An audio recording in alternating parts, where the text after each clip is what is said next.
Seja muito bem-vindo ao nosso Papo de Gabinete.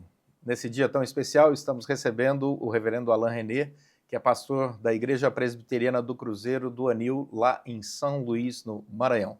Hoje ele está conosco aqui em Brasília e é um enorme privilégio receber o reverendo Alain René. Muito bem-vindo, reverendo Alain, que bom ter você aqui conosco em Brasília. E o nosso Papo de Gabinete hoje tem a ver com grandes conflitos do coração do ser humano.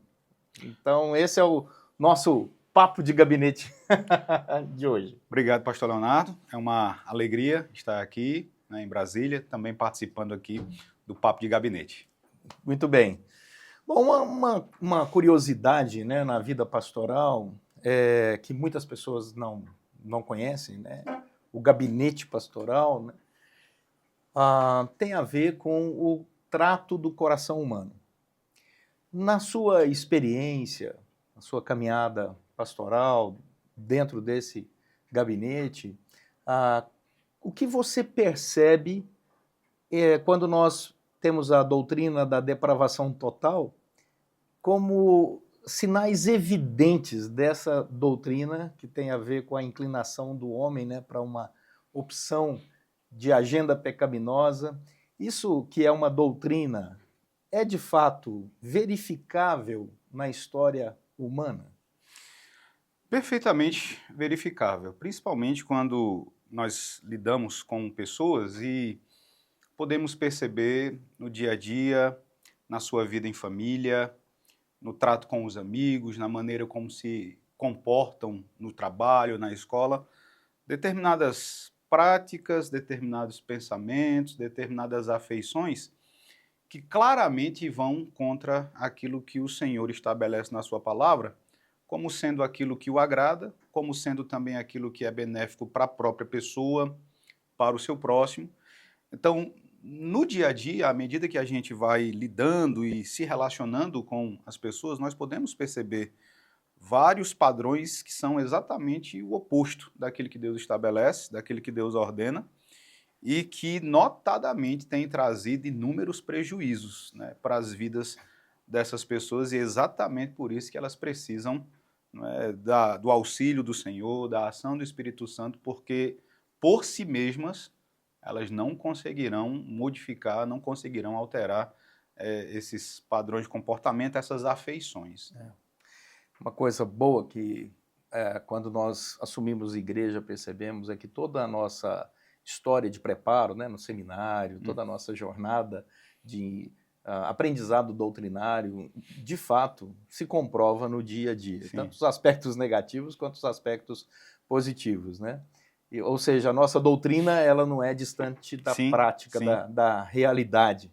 Nós não estamos vivendo uma academia distante daquilo que é praticado nas ruas no dia a dia. Nós já nos reconhecemos como pecadores quando estudamos no seminário. É verdade. Aí vamos para a prática e percebemos que, de fato, toda essa doutrina se comprova. Né? E, assim, a gente não está nem falando de perceber essas coisas, né, nos descrentes, em pessoas de fora da comunidade da aliança, mas, primeiramente, em nós mesmos, né, tem que ser o primeiro exercício, reconhecer esses padrões pecaminosos em nós mesmos, no nosso próprio coração, e a gente também consegue perceber isso dentro do próprio povo, né, que a gente cuida na igreja, e isso longe de diminuir a igreja, né, porque muita gente aproveita isso para retratar a igreja ou falar da igreja como sendo um local de pessoas hipócritas, né, quando na realidade é um local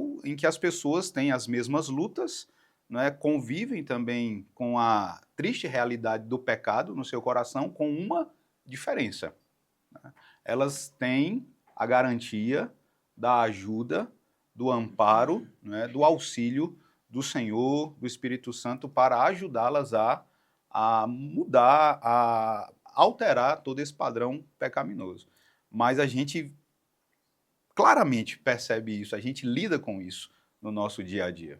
Um equívoco comum é as pessoas imaginarem que certos pecados eles são dominantes sobre o ser humano.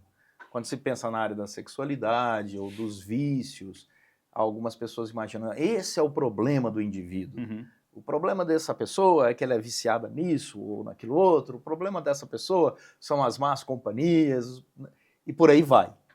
Quando, na verdade, o que nós percebemos doutrinariamente é que a raiz de todo o mal é a rebeldia que nós temos em relação à soberania de Deus, Uhum. o projeto de Deus primeiro para nós.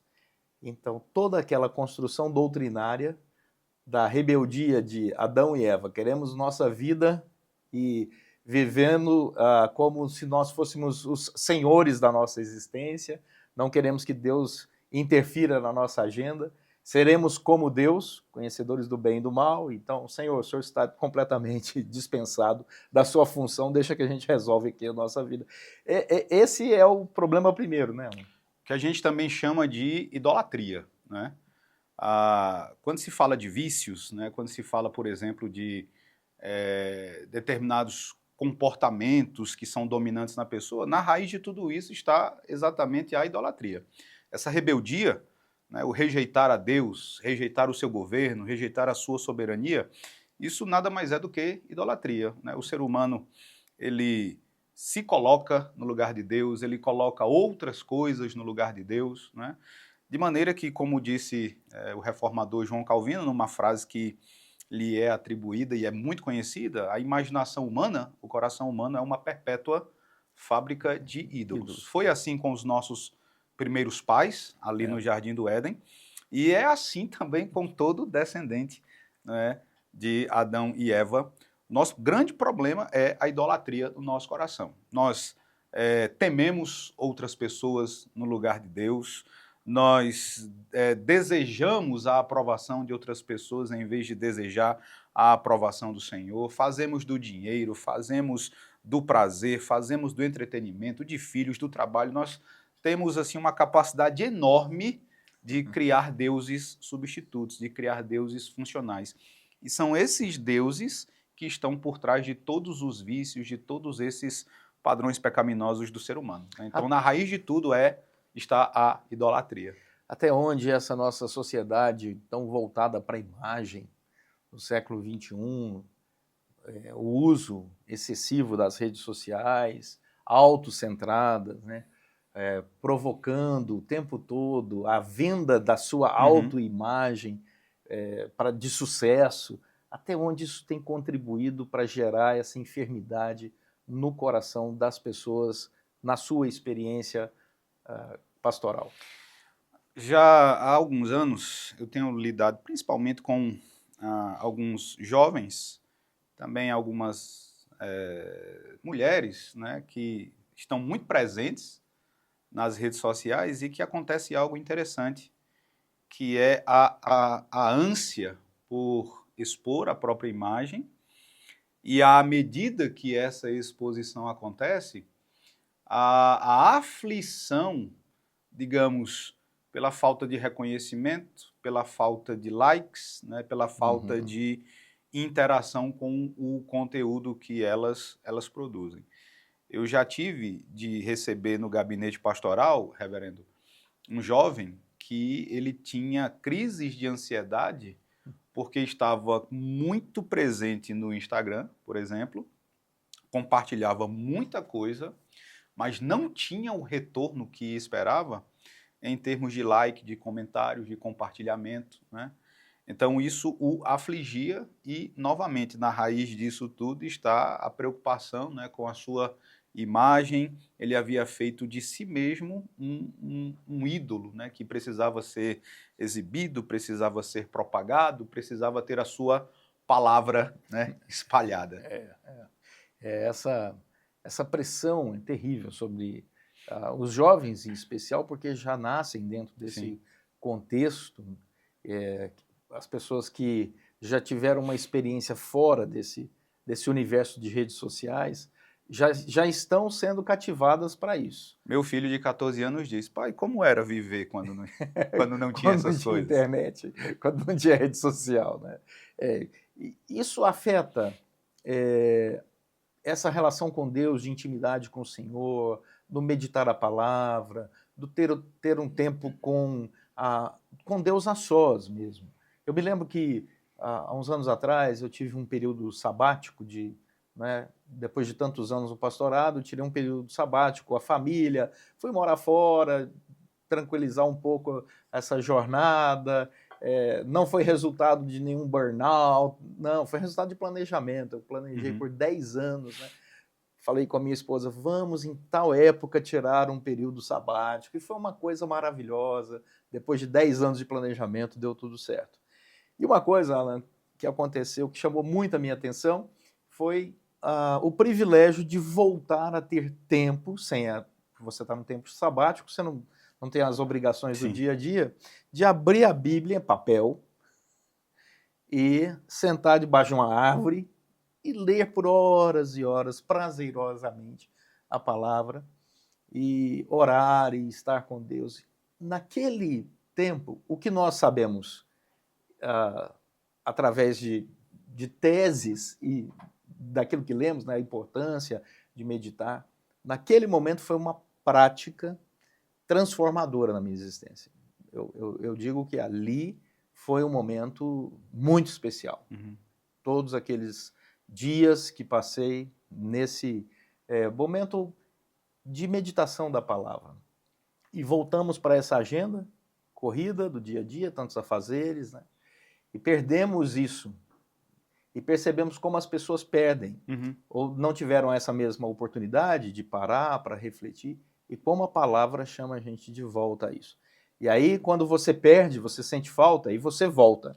Aí você vai, não, peraí, eu tenho que voltar a ter aquela mesma prática, vamos separar aqui pelo menos umas 2 horas no dia para fazer isso, nem que tenha que acordar às 5 horas da manhã para ficar até às 7 horas da manhã. Sim. Isso muda a nossa relação com a vida, muda a nossa relação com Deus. Essa geração que nós estamos vivendo hoje não experimenta isso, não teve esse privilégio.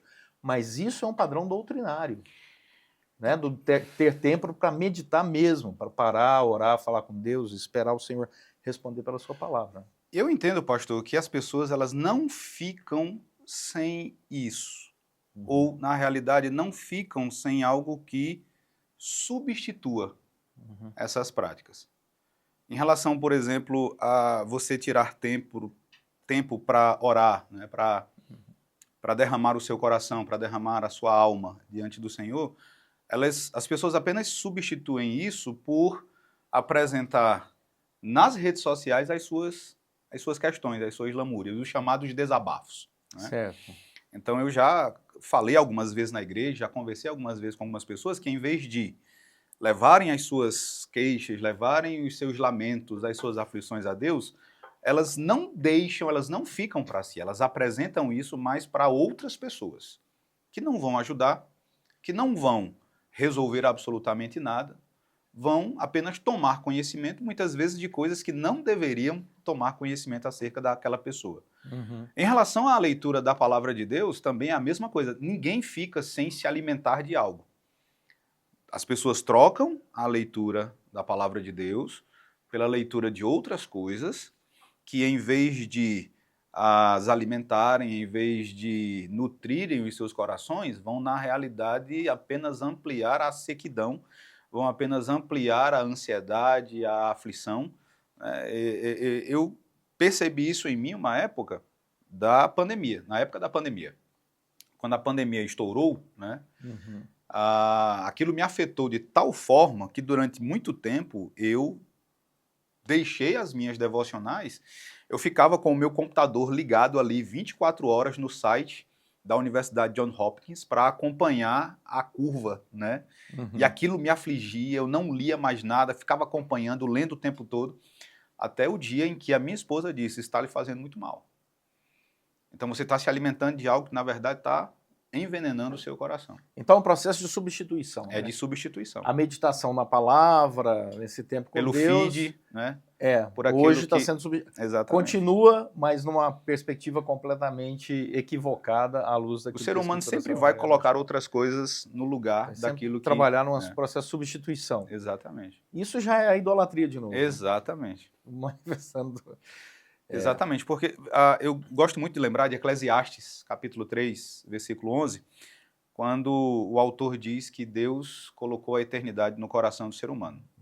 Então há esse anseio, né, por satisfação, que o homem vai procurar satisfazer, o homem vai procurar preencher, e a idolatria faz com que essa procura ela se dê em outras coisas, que não vão preencher, que não vão satisfazer. Né? Essa eternidade, esse anseio pela eternidade, né, chamado desiderium aeternitatis, só pode ser satisfeito por aquele que é o eterno. Então o ser humano vai procurar em outras coisas e essas coisas apenas aumentarão, né, essa sensação de vazio, né, de incompletude. É quando olhamos para o ser humano perfeito, Jesus Cristo, o Deus encarnado, percebemos nele inúmeros momentos na sua história em que ele se retirava para orar, Sim. em que você encontrava ele meditando de fato na sua relação com Deus e sendo, obviamente, para todos nós um exemplo. Nada em Jesus é por acaso. Uhum. Eu digo isso sempre. Nada em Jesus é por acaso. Cada vírgula, cada detalhe, cada gesto, cada sorriso, cada toque, cada conversa, cada viagem, nada é por acaso. Ele está sempre nos ensinando alguma coisa e nós precisamos descobrir isso em oração, buscando iluminação do Espírito Santo para entender, Senhor, daquilo que o Senhor deixou revelado, o que é que nós precisamos garimpar nesse Sim. ouro eterno para a nossa existência. Se o Senhor Jesus tirava esse tempo, quem somos nós para não tirar? Exatamente. Quem somos nós para não tirar? Que agenda é essa que nos impede? O problema está aí. É a substituição. Exatamente. É a idolatria. É a busca do like, de agradar todo mundo, de querer ser adorado, reverenciado. E aí eu entro em uma outra coisa importante aqui no nosso papo de gabinete. É porque algumas pessoas estão fazendo o seu ministério não num processo de produção, mas apenas de crítica. E aí nós estamos vivendo um novo momento, que é a valorização do ministério depreciativo. Ao invés de você comunicar um conteúdo, você investe toda a tecnologia e você fica famoso por criticar quem está produzindo. Uhum. Isso também já seria manifestação da idolatria, e eu estou falando de um círculo, né, bem chamado, bem protestante. Sim, sim.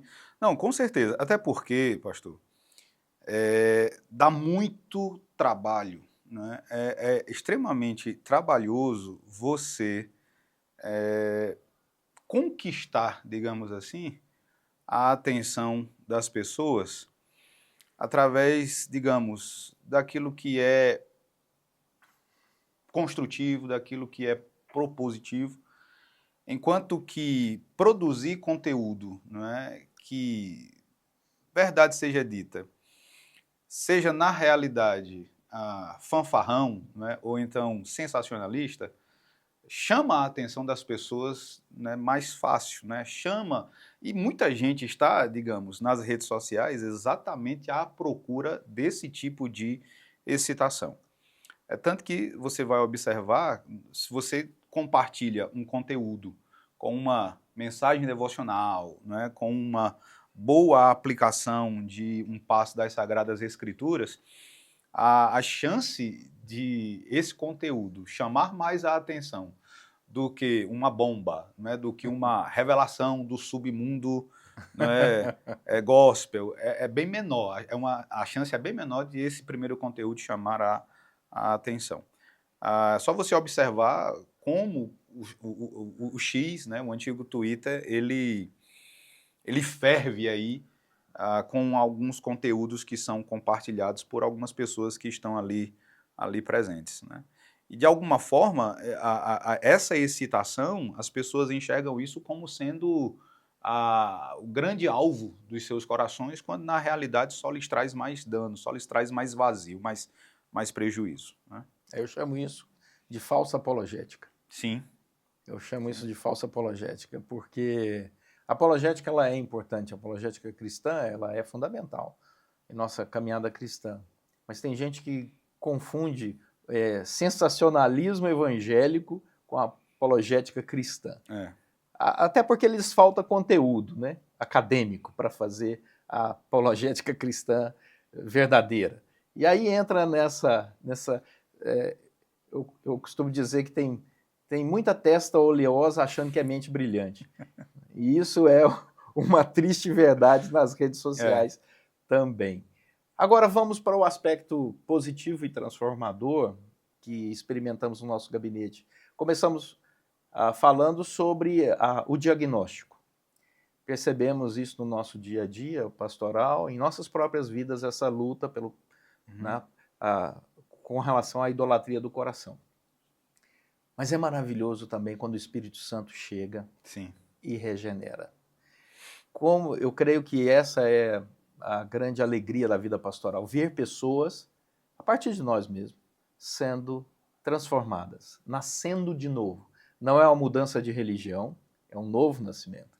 E essa obra regeneradora, transformadora do Espírito Santo é um grande privilégio para nós, né, Alan, perceber isso na jornada, na vida de pessoas que acompanhamos esse processo. Como é que tem sido a sua experiência maravilhosa, pastoral, ao ver a ação do Espírito Santo transformando pessoas? Eu ainda me considero, assim, iniciante no ministério pastoral, mas Deus tem me dado, assim, algumas alegrias nesse sentido.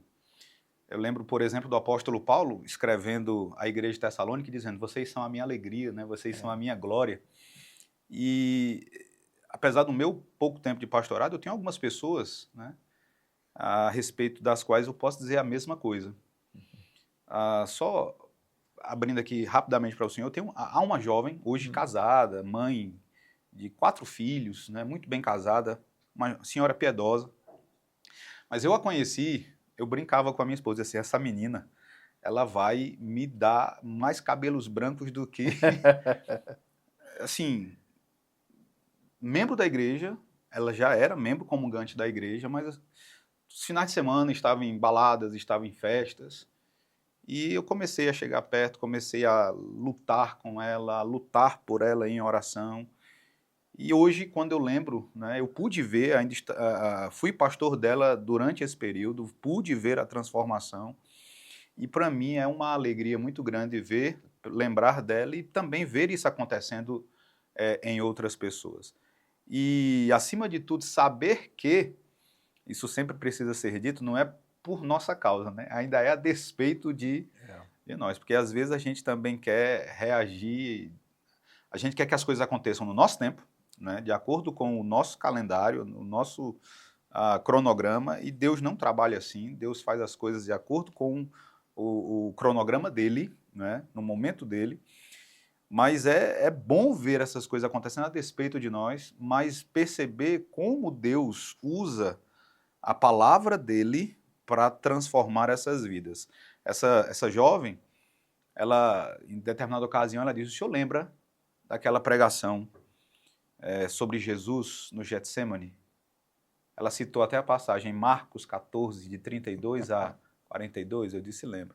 Ela disse: foi ali, foi aquela pregação, foi aquela passagem que Deus usou para chamar a minha atenção. Eu nunca tinha pensado no sofrimento de Jesus no Getsemane. Eu sempre ouvi que Jesus sofreu na cruz, mas nunca tinha ouvido e nem percebido a amplitude do sofrimento de Jesus no jardim do Getsemane. Foi ali que pela primeira vez eu disse: agora eu vejo, agora eu entendo.